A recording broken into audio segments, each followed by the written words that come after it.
year, coming to about $5,000 in taxes, and you would be untaxed. And actually, we'll just skip over that. That's pretty clear. You can find yourself or your family or your friends on this chart. If you're a single parent and you have one child, you can spend up to $14,570 tax-free under the fair tax. Any spending above that level would be taxed at 23%. And you can, and again, this is from the Department of Health and Human Services poverty guidelines that they published. So just to bring the point home, the poor is effectively untaxed under the fair tax. Why?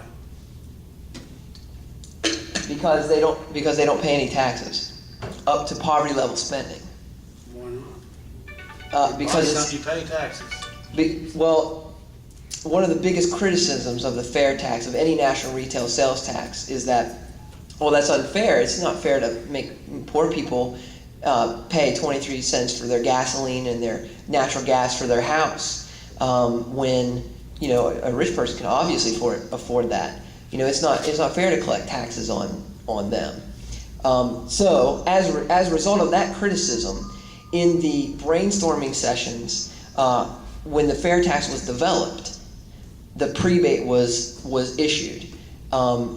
And we have $22 million worth of research into the fair tax. It's the most researched tax bill on the planet. And when you're saying why everyone should have to pay their share, that's one side of the argument.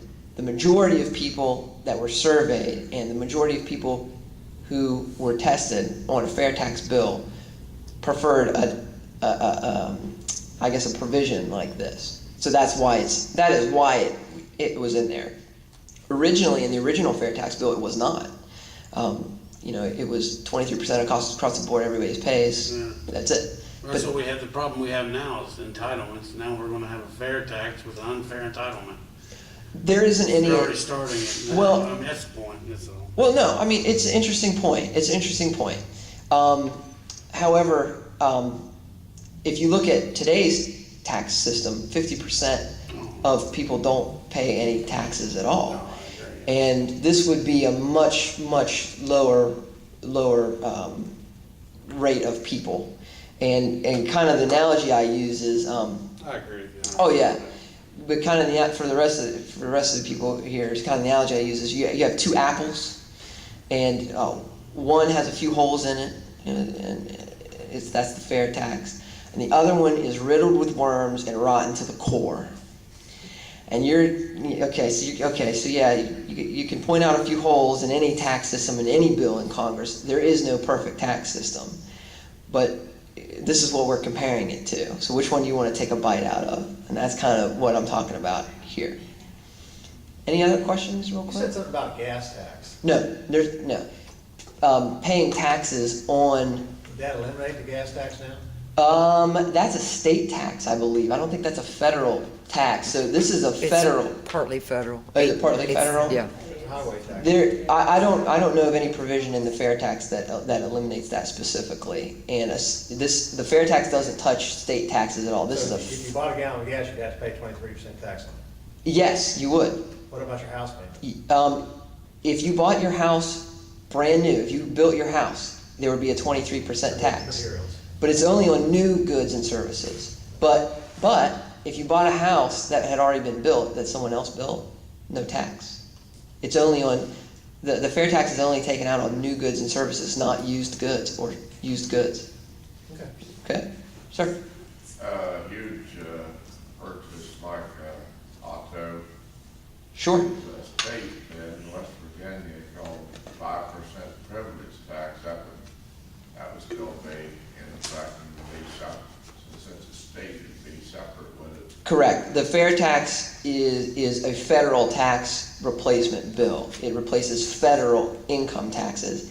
Has nothing to do with any state taxes in here in West Virginia or any other state that does have state taxes. But to kind of go further with your question, If you bought a used car, you pay no taxes on that purchase. Zero. Perfect. Zero taxes. The idea is because we only want to tax things once. One of the things that the guy in the video got right was they tax things 5 and 6 times now, the same product. They tax it when you buy it, they tax it out of your income, they tax it when you die. It's absurd. Under the fair tax, you tax things one time. That's it. You collect taxes on something once. Had another? You missed there on that 21,000 that you'd get a check back with $450 or $500. How come they don't just let you keep to start with? Why Well, that's a great question. You have to think of of the way this is collected. Remember, you're collecting the tax at the point of sale. Okay, so you can't go up to the guy at the counter and say, oh yeah, I haven't gone over my spending limit yet, so I don't have to pay taxes on this. He's going to look at you like, what?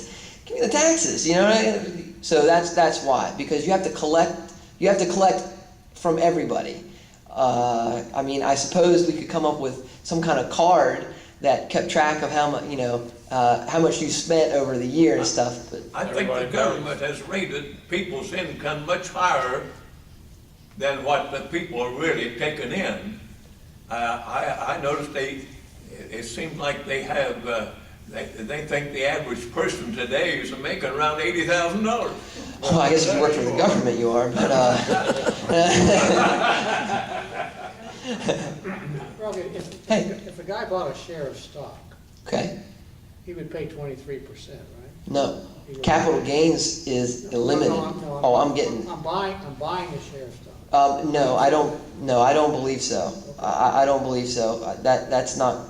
I don't believe that's considered under this particular bill. But don't quote me on that. But the point I was getting to, if I paid the 23% when I bought it, then I sold it, that would be used.